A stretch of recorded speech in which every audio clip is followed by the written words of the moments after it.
వేకనా జన్మ ఎంత ఇచ్చే 100 ఇచ్చేయి.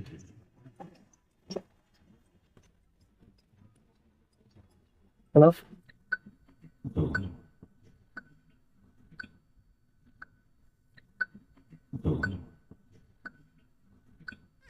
ఏదో తేడాగా ఉందేంటి? ఏమైనా టెన్షన్ అంత క్షేమమా? టెన్షన్ అంతా ఓకేనా అంటున్నా? ఆరోగ్యం మంచిగా ఉందా ఇది? అదే టెన్షన్ లా కొడుతున్నావు కదా, ఏంది ఆరోగ్యం బాగాలేదా? లేదు వేరే వాళ్ళు ఎత్తారు. ఎందుకు సీట్ బెల్ట్ అని తీస్తున్నా? ఫస్ట్ మా అమ్మ హెల్త్ బాగాలేదు. అయ్యో